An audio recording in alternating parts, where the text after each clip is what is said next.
MLC ఎన్నికలకు ఇంకా 2 రోజులే 4 జిల్లాల్లో హీట్ పెరిగిపోతోంది. పోటాపోటీగా క్యాంప్ పాలిటిక్స్ నడుస్తున్నాయి. ఓటర్లకైతే పండగే. అడిగిన చోటికి తీసుకువెళ్తున్నారు, అడిగినంత ఇచ్చేస్తున్నారు. పాలమూరు జిల్లాలో జరుగుతున్న క్యాంపు రాజకీయాలపై V6 స్పెషల్ స్టోరీ.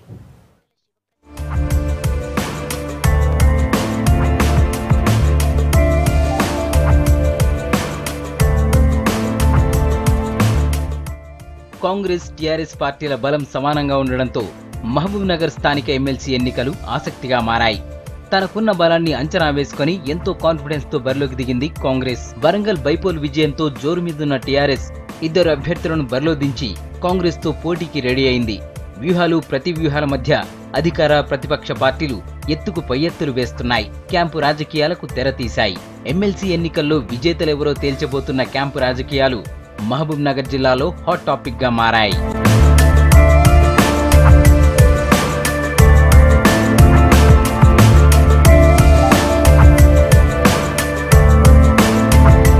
నామినేషన్ల విత్డ్రా ముగియగానే ఎవరికి వారు తమ మద్దతుదారులతో క్యాంపులకు వెళ్లిపోయారు. జిల్లాలో 2 ఎమ్మెల్సీ స్థానాలకు 1258 మంది ఓటర్లు ఉన్నారు. వీరంతా పార్టీల వారీగా డివైడ్ అయ్యారు.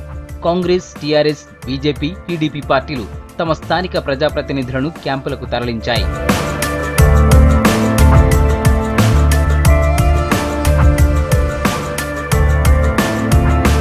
రిసార్టులు, టూరిస్టు ప్లేస్లు, పుణ్యక్షేత్రాలు ఇలా ఎవరికి తోచినట్లు వారు శిబిరాలు నడుపుతున్నారు.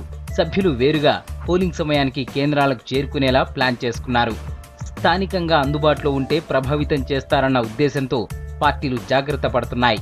ప్రజాప్రతినిధులు కేరళ, మహారాష్ట్ర, కర్ణాటక, గోవా లాంటి ప్రదేశాలకు కుటుంబ సభ్యులతో సహా వెళ్లి ఎంజాయ్ చేస్తున్నారు.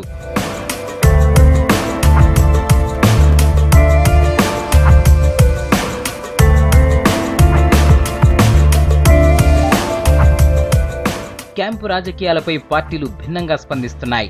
తాము ఎలాంటి క్యాంపు రాజకీయాలు చేయటం లేదంటూ కాంగ్రెస్, టీఆర్ఎస్ నేతలు ఒకరిపై ఒకరు ఆరోపణలు చేసుకుంటున్నారు. 90% మంది ఓటర్లు తమ వైపే ఉన్నారని చెప్తున్నారు టీఆర్ఎస్ నేతలు. సంఖ్యాబలంతో సంబంధం లేకుండా అభివృద్ధిని చూసి ఓట్లేస్తారని అంటున్నారు. ఈరోజు టీఆర్ఎస్ పార్టీ బలం మోర్ దెన్ 90%గా ఉన్నటువంటి ప్రజాప్రతినిధుల్లో 90% ఈరోజు టీఆర్ఎస్కు మద్దతు పలుకుతూ ఉన్నారు.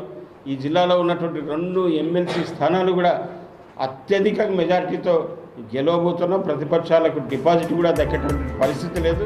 టీఆర్ఎస్ ఎన్ని క్యాంపులు నడిపినా తామే గెలుస్తామని ధీమాగా చెప్తున్నారు కాంగ్రెస్ నేతలు. ఎవరు ఏం చెప్పినా వాళ్ళు ఒకసారి డిసైడ్ చేసుకుంటే ఎన్ని ప్రలోభాలు క్యాంపులు పోయినా, టూర్లు పోయినా, ఏ పైసలు ఇచ్చినా చివరికి ఓటేసే కాడికి వచ్చేటప్పుడు వాళ్ళు ఆలోచించి నిర్ణయం చేసుకొని ఓటేస్తారనే నమ్మకం మాకుంది. అందరూ చదువుకున్న వాళ్ళు, ఓటర్ మాషలు, బాధ్యత గల ప్రజాప్రతినిధులు ఓటేస్తారు. కానీ ఇటువంటి అడ్డగోలు అబద్ధాలతో చెప్తే ఓట్లేస్తారని అనుకోవద్దు. జిల్లాలోని లోకల్ లీడర్ల క్యాంప్ పాలిటిక్స్ ఇంట్రెస్టింగ్ గా మారాయి. క్యాంపు నుంచి నేరుగా పోలింగ్ కేంద్రాలకు చేరుకునే ఓటర్లు ఎవరికి పట్టం కడతారన్నది తేలాల్సి ఉంది.